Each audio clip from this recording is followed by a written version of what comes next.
والذین آمنوا اشد حبا للہ۔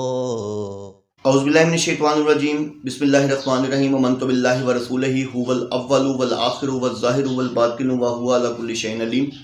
رب اشرح لی صدری ویسر لی امری واحلل عقدۃ من لسانی یفقہوا قولی۔ معزز ناظرین، بھائیوں بہنوں بزرگوں، السلام علیکم۔ سلسلہ سوال جواب کے حوالے سے ایک بھائی کا سوال آیا کہ عبداللہ ابن سبا کیا واقعی میں کوئی پرسنالٹی تھی جس کے بارے میں یعنی کہ اتنا بتایا جاتا ہے، یا صرف جیسے ہم ان کا بقول کہ جب ہم اہل تشیع حضرات سے پوچھتے ہیں تو وہ کہتے ہیں کہ یہ ایک من گھڑت کہانی ہے، ایسا کوئی کردار تھا ہی نہیں۔ تو بھائی بہت پیارا سوال ہے، لیکن یہ فقہی سوال آ جاتے ہیں اور ان کے اس میں پھر نہ ہوتا یوں ہے کہ لوگوں کے رسپانس بڑے عجیب سے آتے ہیں، کیونکہ برحال یہ ہے کہ میرے رب نے مجھے کہا ہے کہ وَلَا تَلْبِسُوا الْحَقَّ وَلَا تَكْتُمُوا الْحَقَّ، حق کو مت چھپاؤ، حق کو مت مستباح بناؤ، یعنی کہ حق کو مت چھپاؤ، تو میں ضرور حق بیان کروں گا۔ جی بھائی بالکل عبداللہ ابن سبا، کیونکہ یہ میں نہیں کہہ رہا، ان کی اپنی کتابوں میں، ان کی اپنی کتابوں کے اندر باقاعدہ طور پہ اس کا ذکر ہے۔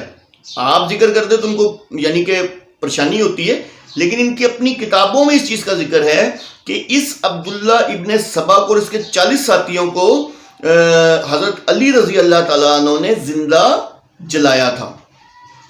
تو یہ رجال کشی ہے، رجال کشی ایسے میرے ذہن میں نام نہیں آ رہا، ان کی ایک بک ہے، آپ پڑھیے گا، آپ سرچ کر لیجئے گا، نیٹ پہ بھی ہوگی۔ تو اس کے اندر باقاعدہ طور پہ حضرت علی رضی اللہ تعالیٰ عنہ حضرت علی رضی اللہ تعالیٰ عنہ کا ریفرنس ہے کہ انہوں نے یعنی کہ ان کو زندہ جلایا تھا، جن کو آج یہ کہتے ہیں کہ جی وہ ایک افسانوی بات ہے، ایسا کچھ بھی نہیں ہے۔ بیسیکلی اس کی تھوڑی سی آپ کو میں بتا دیتا ہوں ڈیٹیل کہ یہ ہوا یوں کہ حضرت جو ابو بکر صدیق رضی اللہ تعالیٰ عنہ کا دور تھا نا، تو وہ یہ تھا کہ حضرت ابو بکر صدیق رضی اللہ تعالیٰ عنہ بھی کوئی بڑے قبیلے سے نہیں تھے، ایک چھوٹے سے قبیلے سے تھے، ٹھیک ہے۔ اسی طرح جب کیونکہ اور دوسرا یہ تھا کہ ان کے پیچھے حضرت عمر رضی اللہ تعالیٰ عنہ کھڑے تھے۔ اصل میں ہوا یوں تھا کہ جب نبی پاک صلی اللہ علیہ وسلم مدینے میں یہودی جتنے بھی تھے، جب انہوں نے معاہدہ توڑا تو نبی پاک صلی اللہ علیہ وسلم نے مدینے کے اندر ان یہودیوں کو سزا کے طور پر مدینے سے بدر گیا، لیکن مدینے سے باہر نکال دیا، اور کچھ جو قبیلے تھے یہودیوں کو ان کے تو باقاعدہ مردوں کے سر قلم کروا دیے، یعنی مرد نہیں رہنے دیے۔ اور آپ نے واقعہ بھی سنا ہوگا، حضرت علی رضی اللہ تعالیٰ عنہ نے خیبر کا جو قلعہ تھا وہ فتح کیا تھا، یعنی کہ کہنے کا مطلب مدینے سے باہر نکال دیا۔ تو اب اندر سے ان کو بہت تکلیف تھی کہ ہمیں مدینے سے باہر نکال دیا گیا۔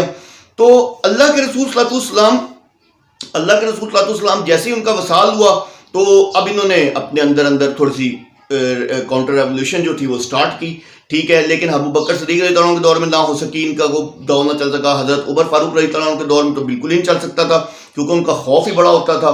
تو جب آیا نا حضرت عثمان غنی رضی اللہ تعالیٰ عنہ کا دور، تو ان کو موقع مل گیا۔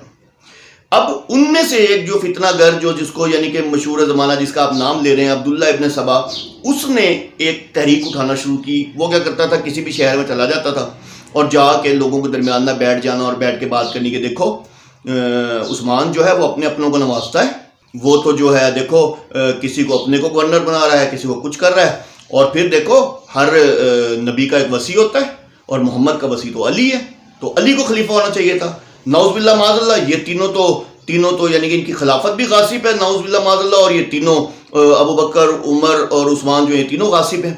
تو اس نے کیا کیا، ایک جگہ اپنے ہم خیال بنایا، دوسری جگہ چلا گیا، وہاں ہم خیال بنایا، تیسری جگہ چلا گیا۔ اس طریقے سے اس نے اپنے ہم خیال بنانا شروع کر دیے۔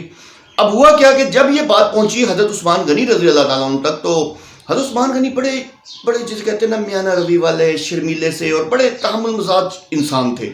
تو ان تک پہنچی تو انہوں نے کہا بھی دیکھو ایسے نہیں، جب تک ابھی تک اس نے کچھ کیا تو نہیں نا، ابھی تو صرف باتیں ہیں، ٹھیک ہے، تو جب تک وہ کچھ کر نہیں لیتا یا کوئی ایسی ہمیں کوئی پکی وہ نہیں مل جاتی، اس ٹائم تک ہم قدم نہیں اٹھائیں گے۔ تو اب وہ بس آپ دیکھیں کہ یہ اللہ کی طرف سے ہوتا ہے، اللہ کی مشیت ہوتی ہے اس میں شامل۔ آخر کیا ہوا کہ یہی صبائیت نے، مختصراً بتا رہا ہوں آپ کو، یہی صبائیت نے آخر عثمان غنی رضی اللہ عنہ کو شہید کیا، ٹھیک ہے، اور حضرت عثمان غنی رضی اللہ عنہ کی شہادت ہوئی۔ اور آپ دیکھیں کہ اس کے بعد کتنے معاملات یعنی کہ کہاں تک بڑھ گیا. حضرت علی رضی اللہ عنہ کے دور میں خارجیوں نے یہی صبائیت نے مطلب مین کے حضرت علی کے ارد گرد ہو کے کتنی جنگیں اور کتنے مسلمانوں کی شہادت اور یہ سارا. تو یہ وہ کردار تھا جس نے اسلام کی پیٹھ میں ایسا چھرا گھونپا جو ہم آج تک بھگت رہے. تو اس کا نام ہے عبداللہ ابن سبا. تو امید کرتا ہوں مختصراً بتایا ہے، انشاءاللہ پھر کبھی تفصیل سے آپ کو مکمل ایک اس کا انشاءاللہ آپ کو بتاؤں گا. تو ابھی مختصر بتایا کہ یہ وہ پرسنالٹی تھی جس نے ہمارے اسلام کی پیٹھ میں ایک چھرا گھونپا جو کہ آج بھی ہم یعنی کہ بھگت رہے ہیں اور ہمارے درمیان ہے. تو اللہ تعالیٰ آپ سب کو دین میں استقامت دے. وآخر دعوانا ان الحمدللہ رب العالمین.